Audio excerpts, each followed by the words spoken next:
أعوذ بالله من الشيطان الرجيم بسم الله الرحمن الرحيم إنهم يكيدون كيدا وأكيد كيدا فمهل الكافرين أمهلهم رويدا صدق الله العظيم।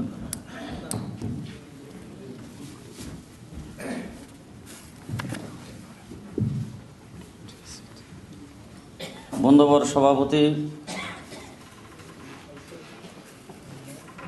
সম্মানিত নেতৃবৃন্দ, সমবেত রাসূল প্রেমিক ভাইরা,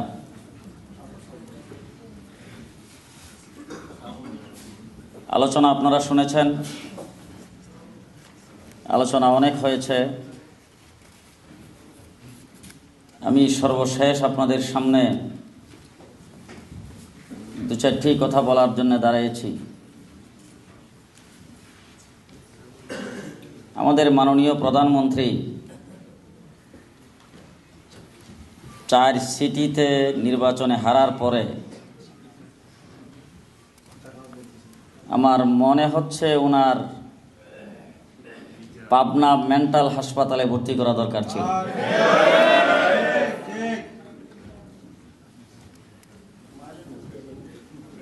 এতগুলি মিডিয়া শাপলা চত্বরের সেই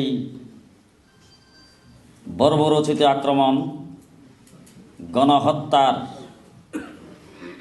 ভিডিও চিত্র সহ প্রকাশ করার পরে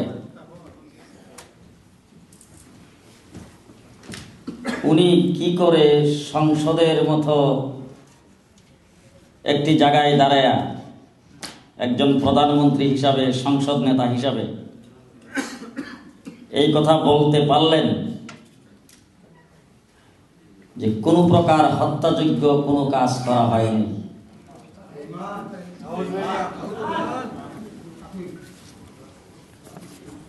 মাননীয় প্রধানমন্ত্রী, আপনি বলেছেন হেফাজতে ইসলামের কর্মীরা গায়ে রং মেখে শুয়েছিল। পুলিশ এসে যখন টান দিয়েছে, লাশ উঠে দৌড় মারছে।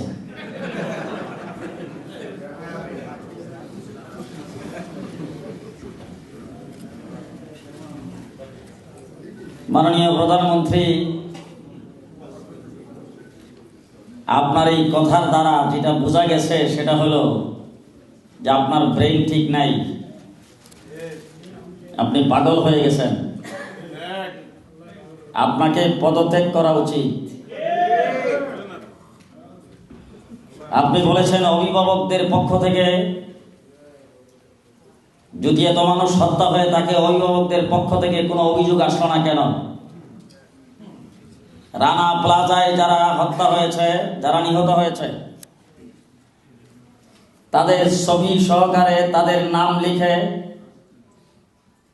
যদি রাস্তার কিনারে কেউ দাঁড়ায়, তাকে নিয়ে পুরস্কৃত করা হয়। আর শাপলা চত্বরে কেউ আহত বা নিহত হয়েছে বললে তার পরিবারের 14 গোষ্ঠীকে অ্যারেস্ট করে রিমান্ডে নেওয়া হবে। সেই ভয়ে কেউ প্রকাশ করছে না। কিন্তু পেপার পত্রিকায় 202 জনের নাম ঠিকানা সহ আসছে। ইনশাআল্লাহ একদিন এই শাপলা চত্বরের সকল শহীদদের নাম প্রকাশ করা হবে এবং একজন একজন করে পরিবারের পক্ষ থেকে প্রধানমন্ত্রী আপনার বিরুদ্ধে মামলা হবে। আপনি প্রস্তুত থাকুন। বাংলার মানুষের সামনে আপনাকে কাঠগড়ায় দাঁড়াতে হবে। প্রত্যেকটা শহীদ এবং আহত প্রত্যেকজন লোকের দায়িত্ব আপনাকে গ্রহণ করতে হবে এবং আপনাকে কাঠগড়ায় দাঁড়াতে হবে, জেলে আপনাকে যাইতে হবে, বিচারের সম্মুখীন আপনাকে হতে হবে।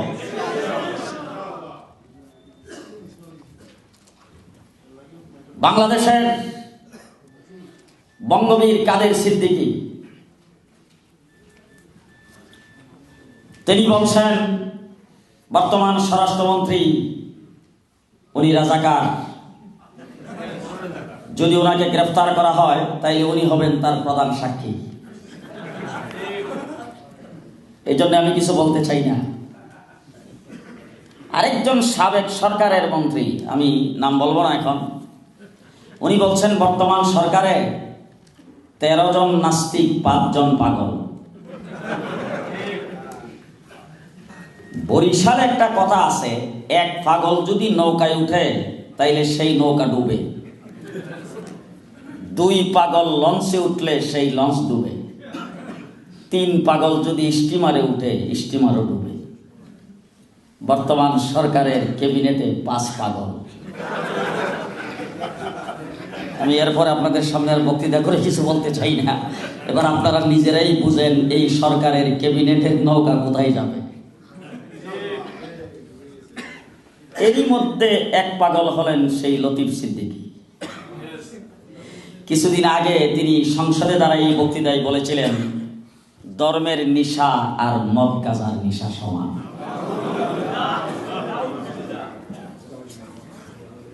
আজকে তাদের মন মানসিকতার কথাটাই তিনি সংসদে দাঁড়ায় বলেছেন। যারা উন্মুক্ত পাগলের মতো রাস্তাঘাটে নির্লজ্জ বেহায়ার মতো চলাফেরা করে, তাদের মুখ থেকে এই সমস্ত কথাবার্তা মানা। তিনি যে বলছেন খালাতো ভাই খালাতো বোন একসাথে ঘোরাফেরা করতে পারবে না, দেবর ভাবি একসাথে ঘোরাফেরা করতে পারবে না, তারা যারা এমন ভাবে বয়ফ্রেন্ড নিয়ে রাস্তায় ঘোরাফেরা করে তারই প্রমাণ সেই লতিফ সিদ্দিকী সাহেব বলেছেন। আপনারা নির্লজ্জ চলাফেরা করতে পারেন, আমরা নারী অধিকারের বিরোধী নয়। আপনারা বলেছেন গার্ল স্কুলগুলি বন্ধ হয়ে যাবে। আপনারা বলছেন গার্মেন্টসে কোনো নারী আর চাকরি করতে পারবে না। আপনারা প্রেস ক্লাবের সামনে নারী সমাবেশ আহ্বান করেছেন। আমরা যদি ফতোয়া দিতাম, মাননীয় প্রধানমন্ত্রী আপনিও প্রধানমন্ত্রী হতে পারতেন না। বিরোধী দলীয় নেত্রী, তিনি বিরোধী দলীয় নেত্রী হতে পারত না। আপনারা প্রধানমন্ত্রী হয়েছেন অনেক আগে, বিরোধী দলীয় নেত্রী হয়েছেন অনেক আগে। বর্তমান হেফাজতে ইসলামের আন্দোলন চলাকালীনই সংসদে স্পিকার নিয়োগ হয়েছে একজন মহিলা। কোথায়? আমরা তো ফতোয়া দেই নাই। আমরা নারী অধিকারের বিরোধী নয়, নারীর নির্লজ্জ অবাধ চলাফেরার বিরোধী। শাহবাগের চত্বরে সেখানে রাত্র দিন অবাধ চলাফেরা করবেন, অনৈতিক কাজকর্ম করবেন। 90% মুসলমানের দেশে মুসলমানের 1 ফোঁটা গায়ে রক্ত থাকতে বাংলার মাটিতে তা হতে দেবে না, দেবে না, দেবে না ইনশাআল্লাহ।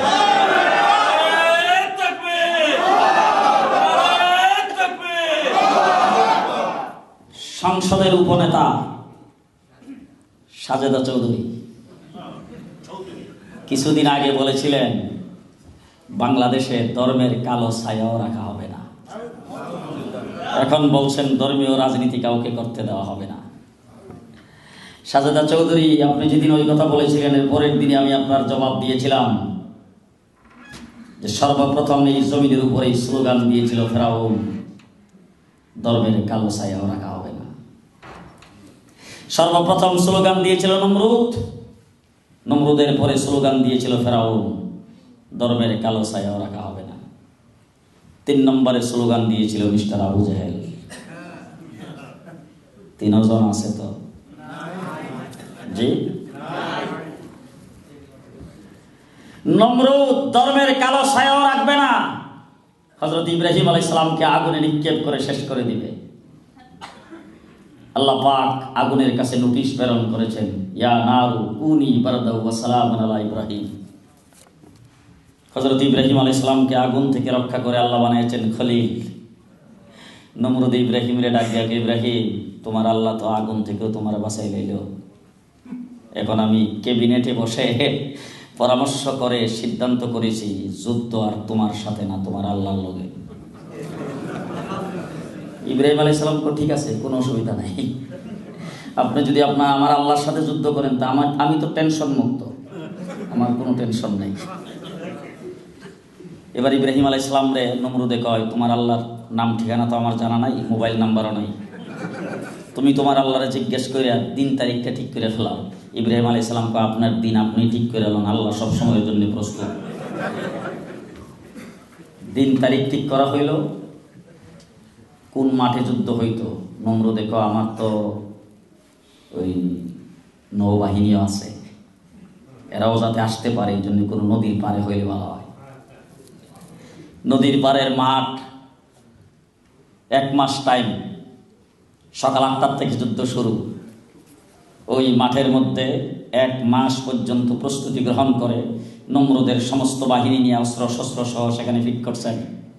ইব্রাহিম আলাইহিস সালাম যুদ্ধ শুরু হওয়ার 15-20 মিনিট আগে তামসা দেখতে গেছে। যাইয়া মাঠের কোনা দিয়ে উঠছে, নমরুদে ডাক দিয়ে কয়, ইব্রাহিম তোমার আল্লাহর সৈন্য কই? ওয়াইট এন্ড সি, অপেক্ষা করেন। যেই 8টা বাজছে, নমরুদে কই তোমার আল্লাহ কি ভয় পেয়ে গেল নাকি? এখনো যে সৈন্য আসলো না, আল্লাহর সৈন্য কোথায়? ইব্রাহিম আলাইহিস সালাম কয়, এই যে জাকের জাক মশা। এর আগে উলামায়ে কেরাম এখানে আছে, জিজ্ঞেস করে দেখেন, পৃথিবীতে মশা একটাও ছিল না। এই নমরুদের জন্য মশা নাজিল হইছে। জাকের জাক মশা, উপর দিক দিয়ে position ready. Commander in chief স্বয়ং রব্বুল আলামিন। মশা দিক্কা নমরুদে তার সোলজারদেরকে ডাক দেয়, আগুনাম। মনে করছে গোয়াল করে দোয়া দিলে মশা জায়গা। যেই আগুন আইনা জ্বালছে, আল্লাহ ডাক দিয়ে বম্বিং শুরু কর। মশার বম্বিং বুঝেন তো, ইঞ্জেকশন। যেই খালি ইঞ্জেকশন শুরু করছে, অস্ত্র সব ফালাইয়া দিয়া মাটির মধ্যে সব গৈরানি শুরু করছে। আর ও মাই ও ঘো, কি হইল রে? নমরুদে সর্বনাশ, আবার আমারে ধরে। এই কথা কয়ে দিছে দুধ। সেই দুধ দিছে, একটা মশা ছিল ল্যাংরা, এটা যুদ্ধের ময়দানে যাওয়ার জন্য নাম লেখাইতে আইছিল। ওই লিস্টির থেকে ওরে বাধ্য হয়েছে, তুই ল্যাংরা, যুদ্ধের ময়দানে তোর কোনো কাজে লাগবে না। এটা আসিল ওই রাস্তার কিনারে খাড়া। ওইটা আল্লাহরে ডাক দেখে, আল্লাহ আল্লাহকে কিরে কিসে? আমি দেখতেছি আমার সামনে দিয়া বড়টা দুধ দিছে, অনুমতি দিয়ে বড়টারে ধরতাম।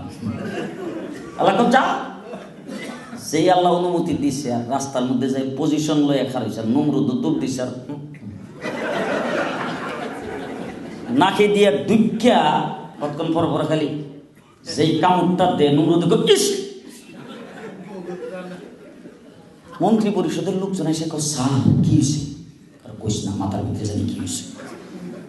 স্যার থাপ্পড় যে দেন কেমন লাগে?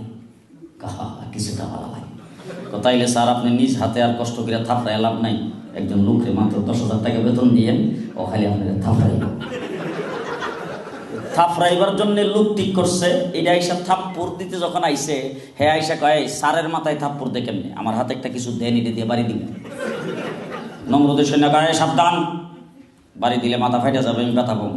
স্যার আপনি কুন্ডা দিয়ে বাড়ি দিলে ব্যথা পাবেন না, তাইলে তোলা দিয়ে নরম করে বানাই, তোলা দিয়ে বানায় বাড়ি দিছে। নমরুদ দূর, বাড়ি লাগে না রে, মশার খবর হয় না। স্যার এই তুলার জিনিস দিয়ে তো এর থেকে শক্ত করে বাড়ি লাগবে না। তাইলে আর একটু শক্ত করে চামড়া দিয়ে বানায় এলো। চামড়া দিয়ে কি বানা? যে জুতা। ওই জুতার বাড়ি নমরুদ রে সিংহাসনে বইসা আল্লাহ খাওয়াইছে। ধর্মের কালো ছায়াও রাখবে না। জুতার বাড়ি খাইতে খেতে যে বাড়িতে হয়ে গেছে বিরক্ত। নমরুদের ব্যবহার ভালো ছিল না, ব্যবহার বেশি ভালো করে না। এইটা ওই বিরক্ত হইয়া দরজা যে লাগায়, এটারে অনেক জায়গায় ডাসা, আমরা দেশে বেন্দা। ওইটা লইয়া খারি রইছে। আর যে ইস কইছে, একটা বাড়ি দিছে, মাথাটা 2টা ভাগ হয়ে গেছে। আর মশা যে ভিতরে বসা ছিল, বুম করে ডাক দেয়, আসসালামু আলাইকুম। ল্যাংরা মশা দিয়া নমরুদ শেষ। সাগরের ভাড়া সাগর হয়েছে হযরত মুসা আলাইহিস সালাম 6 লক্ষ বাহিনীর সাথে, আর পেছন দিক দিয়ে আইতেছে ফেরাউনের 9 লক্ষ বাহিনী লইয়া। মুসার দলবল মুসারে ডাক দেখায়, যদি ফেরাউনের বাহিনীর লোকে যুদ্ধ করা লাগে, তুমি আর তোমার আল্লাহ কইরো, আমরা ইতান্ত নাই। মুসা আলাইহিস সালাম আল্লাহর ডাক দেখো, আল্লাহ এই সাগরটা ফাড়ি দিয়ে যদি যাইতে পারতাম, তাইলে কোনো রকম আমি এবং আমার দলবল জানটা বাঁচাইতে পারতাম। আল্লাহ ডাক দেয়া কয় শ্বশুর বাড়ির সালাম এটা হাতের মধ্যে রাখছো যে এটা খালি সাপ বানাইবার কাজে লাগবে না। হাতের মধ্যে কি আছিল? লাঠি, কিন্তু শ্বশুর বাড়ির সালামি। সোহাইব আলাইহিস সালামের মেয়ে বিয়ে করার পরে এই লাঠিটা সালামি দিছিল। ওই লাঠি দিয়ে পানির মধ্যে পাড়ি দিছে, পানি দুই ভাগ হয়ে গেছে, মধ্যখান দিয়া M1, লন্ডন টু ম্যানচেস্টার। বাস এবার ওই 6 লক্ষ বাহিনীরে যখন বলছে যে রাস্তা হয়েছে এবার তোমরা পারো, রাস্তার মুখে যায় সবটি ডাক দেখায় আমরা এখানে 12টা গোষ্ঠী, 12 গোষ্ঠীর মানুষ লন্ডনের কিনারে গেলে যে কিউ লাগে, ওই জায়গার মধ্যে যে মারামারি লাগলে ফিরে বেটা তুমি একা পারবা? 12টা গোষ্ঠীর জন্য 12টা রাস্তা হওয়া দরকার। মুসা আলাইহিস সালাম আল্লাহরে ডাক দিয়ে কয় যে আল্লাহ এরা তো এক রাস্তা দিয়ে পার হইতে চায় না, 12টা গোষ্ঠী 12 রাস্তা দিয়ে পার হইতে চায়। আল্লাহ ডাক দিয়ে কয় একটা রাস্তা যে বানাইছি কোনো ইঞ্জিনিয়ার ডাকছিলাম? একটা বানাইতে আমার যা, 12টা বানাইতে তাও। পেছন দিকে ফিরা দেয়, ফিরা চাই দেখে রাস্তা 12টা হয়েছে। 12 রাস্তা দিয়ে যাইতে লইয়া ডাক দিয়া কয় মুসা আমার বাপ বিয়া করছেন চৌধুরী গোষ্ঠীর, আর আমার মামু এরা আইতেছে না যাইতেছে, না দেখলে কেমনে যায়? মধ্যখানটা কোনো জানালা নাই। মুসা আলাইহিস সালাম আল্লাহরে কইছে জানালা হয়ে গেছে, এবার ওই ফার হইয়া ওই পারে যায় উঠছে। আল্লাহ পানিরে ডাক দেয় কয় পরবর্তী অর্ডার দেওয়ার আগ পর্যন্ত যে অবস্থায় আছে ওই অবস্থায় থাকবা, উস্তাদের মায়ের শেষ রায়। ফেরাউন সাগরের কিনারে যায় ডাক দেখো এই রাস্তায় বোধ হয়ে গেছে রে, লদিকে আমরাও যাই। যেই খালি লদিকে আমরাও যাই কথা কয়ে রাস্তার মুখে গেছে, আল্লাহ জিবরাইলে ডাক দেয়া কয় তুমি তাকে রাহবর, তাবলীগ জামাতের রাহবর কই থাকে? হ্যাঁ, জিবরাইল আল্লাহ ডাক দেখো তুমি তাকে রাহবর আগে আগে, আর মিকাইলে ডাক দেখো তুমি আমির। তাবলীগের আমির থাকে পিছে, সামনে জিবরাইল, পেছনে মিকাইল।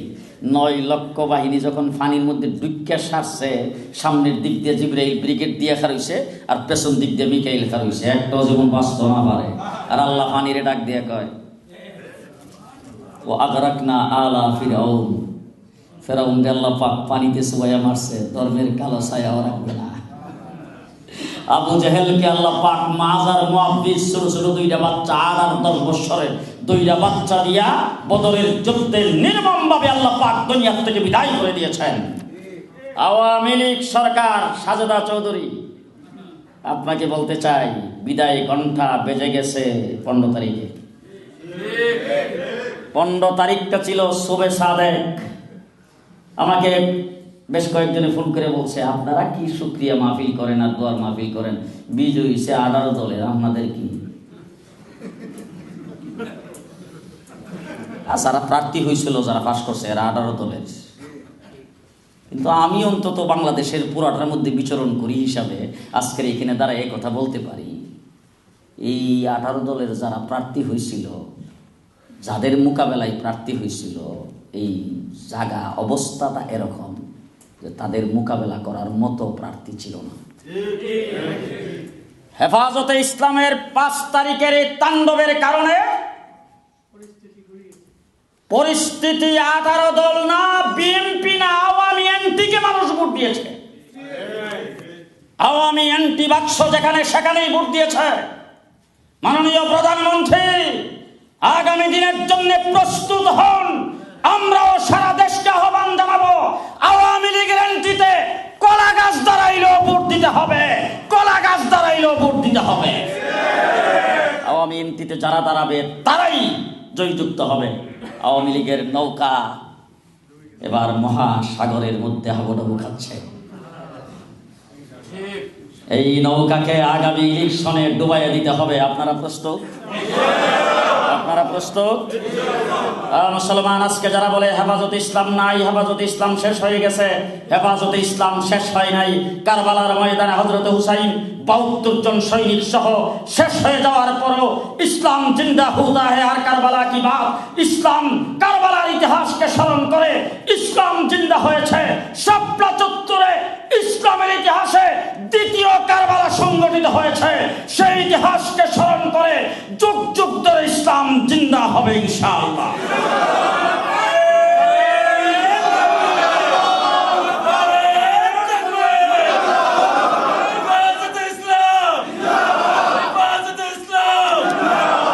সুতরাং বন্ধুরা আমার, যারা নিহত হয়েছে, যারা শাহাদত বরণ করেছে, আমরা লিস্ট করতেছি, এই লিস্ট প্রকাশ করা হবে ইনশাআল্লাহ। হেফাজতে ইসলাম অচিরে এই কর্মসূচি দিয়ে ময়দানে নামবে। হেফাজতে ইসলাম বাংলাদেশের 14 কোটি 15 কোটি মুসলমানের সাথে আছে, থাকবে ইনশাআল্লাহ। আজকে শেষ কথা বলতে চাই, হেফাজতে ইসলাম একটি অরাজনৈতিক সংগঠন। আমাদের বক্তব্য ছিল ক্ষমতার থেকে কাউকে নামাইবার জন্য আমরা নামি নাই, ক্ষমতায় কাউকে বসাইবার জন্য নামি নাই। আমাদের বক্তব্য পরিষ্কার, এখনো সেই বক্তব্য আমাদের আছে। আমরা ক্ষমতার থেকে কাউকে নামাইবার জন্য নামি নাই, ক্ষমতাতে কাউকে বসাইবার জন্য নামি নাই। কিন্তু আওয়ামী লীগ এই 5 তারিখে রাত্রের বেলা অন্ধকারে যেই তাণ্ডব ঘটাইছে, তারপর থেকে পর্যন্ত যা মিথ্যাচার করতেছে, সেই বক্তব্য আর সেই মিথ্যাচারের তাণ্ডবের পরিপ্রেক্ষিতে বলতে চাই, বাংলাদেশে জাতীয় নির্বাচন যে হবে, সেই নির্বাচনে আমি একজন ভোটার হিসাবে, আমার হেফাজতের লক্ষ লক্ষ মানুষ একজন ভোটার হিসাবে তাদের ভোটটা সঠিক জায়গায় প্রয়োগ করার জন্য, প্রয়োগ করার সুবিধার্থে বাংলাদেশে তত্ত্বাবধায়ক সরকারের আইন পাস করে তত্ত্বাবধায়ক সরকারের অধীনে নির্বাচন হতে হবে। কে কে আমার দাবি?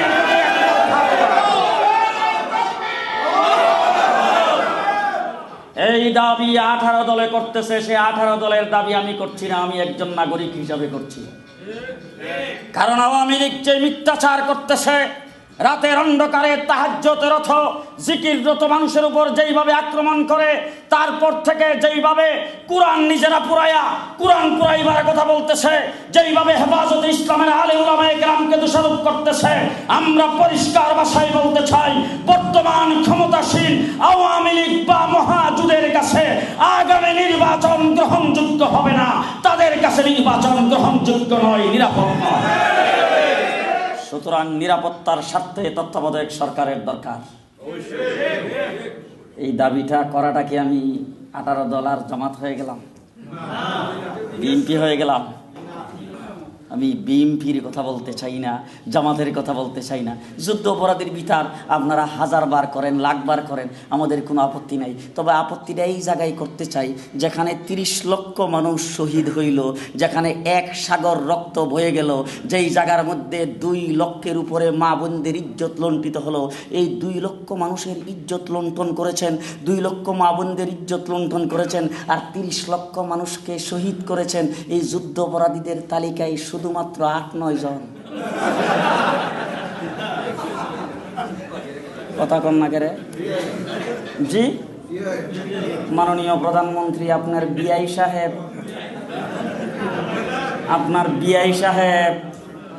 71-এর স্বাধীনতা যুদ্ধের সময় কোথায় ছিল? যাকে আইন প্রতিমন্ত্রী বানিয়েছেন সেই কামরুল ইসলাম সাহেব, ওনার বাড়িও ব্রাহ্মণবাড়িয়া, আমার বাড়িও ব্রাহ্মণবাড়িয়া। আমি তো পরিষ্কার বলতে পারি তার 14 গোষ্ঠীর এলাকা। কোথায়? আপনার আঁচলের ভিতরে যেই সমস্ত রেজাকার আছে, সেইগুলি যে আপনি ধরেন না, তাদের কাছে দিয়েও যান না, তাদের সম্পর্কে কোনো কথাই বলতে রাজি না। তাইলে আপনি যুদ্ধ অপরাধী হিসাবে বিচার করতেছেন কাদের? যারা যুদ্ধ অপরাধী না, মিথ্যা অজুহাত উঠায়া তাদেরকে বিচার করে। বাংলার মাটিতে যুদ্ধ অপরাধীদের কলঙ্ক মুক্ত হওয়া যাবে না। সঠিক যুদ্ধ অপরাধীদের বিচার আমরাও চাই, করতেই হবে বাংলার মাটিতে, নতুবা পরবর্তী যুদ্ধ অপরাধীদের বিচার করেন, আমাদের কোনো আপত্তি নেই। আমরা জামাত আর বিএনপি নয়, জামাত আর বিএনপিকে সমর্থন করি না। জামাত ইসলামকে ধরছেন তো আরো 5 বছর আগে, তখন তো আমরা মাঠে নামি নাই। আজকে হেফাজতে ইসলাম মানে হেফাজতে জামাত ইসলাম, আর কিছু হইলেই এই বিএনপি জামাত হেফাজত, বিএনপি জামাত হেফাজত। মাননীয় প্রধানমন্ত্রী, আপনি গুগু দেখেছেন, গুগুর ফাঁদ দেখেন নাই।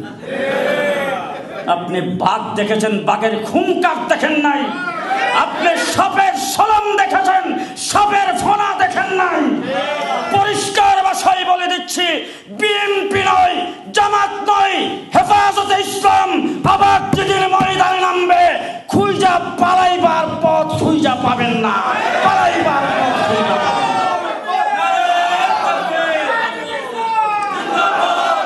হেফাজতে ইসলাম অতীতে ছিল, এখনো আছে, সামনেও থাকবে। আপনাদের সার্বিক সহযোগিতা চাই। বাংলাদেশ দরদি যারা দেশের 56,000 বর্গ মাইলকে যারা সমর্থন করেন, স্বাধীনতার সার্বভৌমত্বকে যারা সমর্থন করেন, যারা দেশের মায়া আছে, আপনাদের সকলকে বলবো, আপনাদের আত্মীয় স্বজন, আপনাদের বাড়িঘরে যারা আছে, তাদেরকে আপনারা উজ্জীবিত করে তুলুন। তাদেরকে আপনারা এখন থেকেই কথাবার্তা বলতে থাকুন। আগামীতে জালেমদেরকে আর ক্ষমতায় আনা যাবে না। আগামীতে জালেমদেরকে দাঁত ভাঙ্গা জবাব দিতে হবে। আগামীতে ইসলাম বিরোধী, কোরআন বিরোধী, আল্লাহর নবী বিরোধী তাদেরকে ক্ষমতার থেকে উৎখাত করতেই হবে, করতেই হবে, করতেই হবে। সেই কথা বলেই আমি আমার বক্তব্য এখানেই শেষ করছি। ও আখিরু দাওয়ানা আলহামদুলিল্লাহি রাব্বিল আলামিন। আসসালামু আলাইকুম ওয়া রাহমাতুল্লাহি।